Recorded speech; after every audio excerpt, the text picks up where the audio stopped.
I want to thank the leader for doing what the Speaker of the House refuses to do, and that's to bring us here today to focus on doing everything that we can do as members of Congress to provide oversight and support to bring every single American home. That's my question today. Where is Nancy Pelosi? Why isn't she here? Each and every one of us changed our plans so that we could be here today, yesterday, and in the days to come to do everything that we can to safely bring every American home. We just had a moment of silence on the floor of the House of Representatives for the 12 American heroes that we lost in Afghanistan. Not a single Democrat joined us on the floor of the House in that moment of silence. And that is a shame. But perhaps I shouldn't be surprised. This morning, the head of the Democrat National Committee sent out a press release claiming victory and saying that this president did what no other president could do, as if he's some kind of hero. The Democrats have politicized this, and it's absolutely shameful.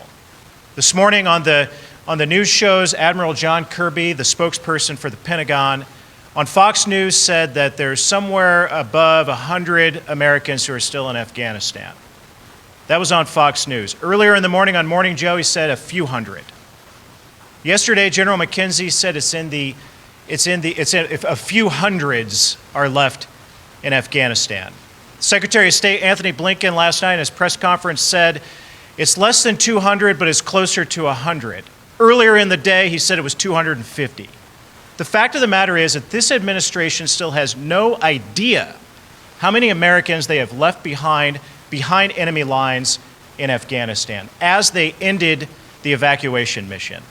They ended the evacuation mission not because America decided to do so, but because this president, this commander-in-chief, kowtowed to the Taliban. He did what the Taliban told him to do, and he stopped evacuating Americans, leaving an estimated hundreds of Americans still in Afghanistan behind enemy lines. I served in Afghanistan in 2014 and 15. I served on the front lines of the effort to train, advise, and equip the Afghan Army. I'm a Navy Reserve logistics officer, and in Afghanistan I served in a foreign military sales role.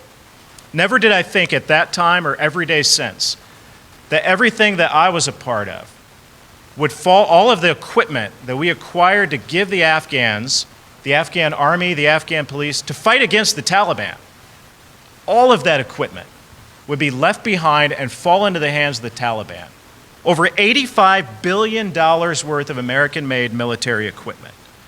That includes 75,000 vehicles, 208 airplanes and helicopters, over 600,000 small arms and light weapons left behind to fall into the hands of the Taliban.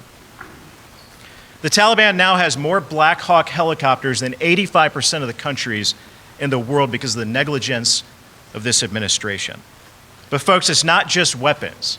It's night vision goggles, body armor, and unbelievably, the Taliban now has the biometric data stored on biometric devices that we left behind that has the information, the personal identification information of the Afghans who served alongside us as interpreters or served in the Afghan Army as a part of our mission to fight against the Taliban. This is unbelievable to me. It makes me sick to my stomach. Because you know what I think of? I think of Sergeant Major Wardell Turner, the highest ranking enlisted member in my unit who was killed in a roadside bomb while I served alongside him in Afghanistan. What would he think knowing that we left hundreds of Americans behind? What does his family wake up and think today? That we've left hundreds of Americans behind enemy lines. He never would have stood for that. He would have fought to do everything that he could to bring every American home.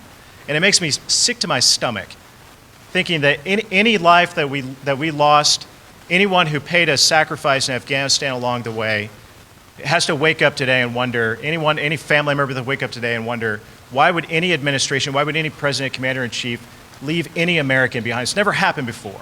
This has never happened before in American history, that a mission like this would be so botched that we would leave Americans behind enemy lines. We don't even know how many of them are there.